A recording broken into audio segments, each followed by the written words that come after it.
തൃശൂരിൽ നടന്ന സഹകരണ കോൺഗ്രസിന്റെ സമാപന റാലിയിൽ ഇടുക്കി ജില്ലയിൽ നിന്ന് മികച്ച പ്രാതിനിധ്യം. ജില്ലയിലെ സഹകരണ സംഘങ്ങളിലെ ഡയറക്ടർ ബോർഡ് അംഗങ്ങളും ജീവനക്കാരും ഇടുക്കിയുടെ ബാനറിന് പിന്നിൽ അണിനിരന്നു. ചരിത്രഭൂമിയിലൂടെ നിരവധി ചരിത്ര മുഹൂർത്തങ്ങൾക്ക് സാക്ഷ്യം വഹിച്ച തേക്കിൻകാട് പരിപാടിയിൽ ഇന്ന് നടക്കുന്ന സമാപന സമ്മേളനം ആദരണീയനായ സഹകരണ വകുപ്പ് മന്ത്രി ശ്രീ CN ബാലകൃഷ്ണൻ അവർ അധ്യക്ഷത വഹിച്ചു. ഈ സമാപന സമ്മേളനത്തിൽ ആദരണീയനായ പ്രതിപക്ഷ നേതാവ് ശ്രീ അച്യുതാനന്ദൻ ഭാഷണം നടത്തുന്നു. പ്രമുഖരായ നേതാക്കൾ ഈ സമ്മേളനം പങ്കെടുക്കും. നവംബർ 13 മുതൽ 16 വരെ തൃശൂരിൽ നടന്ന 7ാമത് അഖിലേന്ത്യാ സഹകരണ കോൺഗ്രസിന്റെ സമാപനം കുറിച്ചുകൊണ്ടുള്ള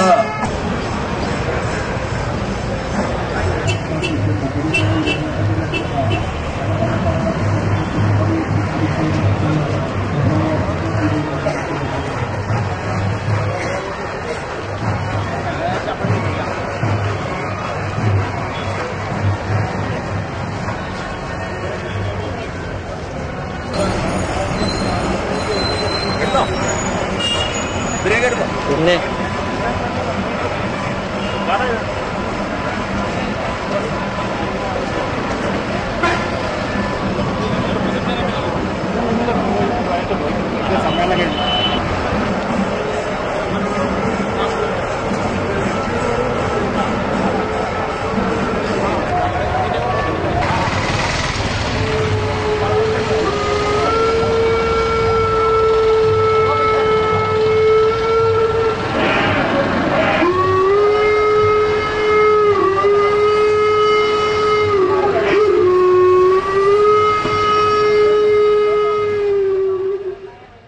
സമാപന സമ്മേളനം മുഖ്യമന്ത്രി ഉമ്മൻചാണ്ടി ഉദ്ഘാടനം ചെയ്തു.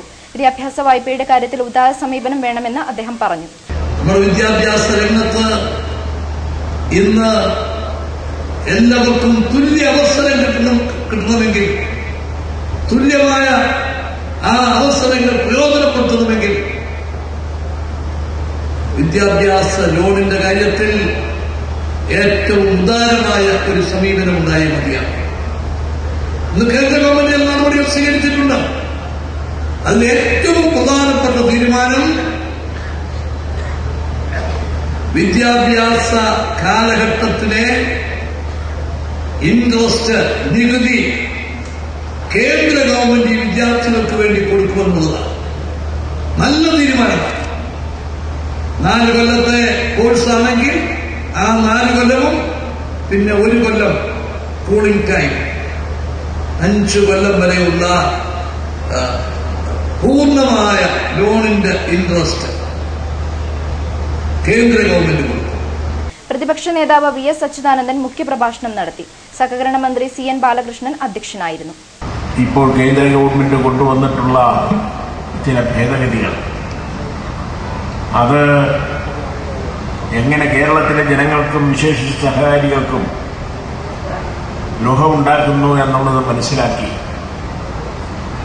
അതിൻ്റെ ലോഹകരമായ വശങ്ങൾ കുറയ്ക്കുന്നതിന് ഗവൺമെന്റ് ആകാവുന്നത്ര എല്ലാ പരിശ്രമങ്ങളും നടത്തുമെന്നും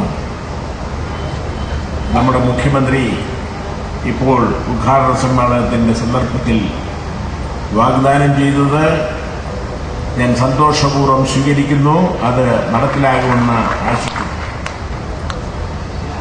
എന്നാൽ മെട്രോ ട്രെയിനിന്റെ സ്ഥിതി ഈ വാഗ്ദാനത്തിനും സംഭവിക്കാതിരിക്കട്ടെ എന്ന് ഞാൻ ആശിക്കുകയാണ്.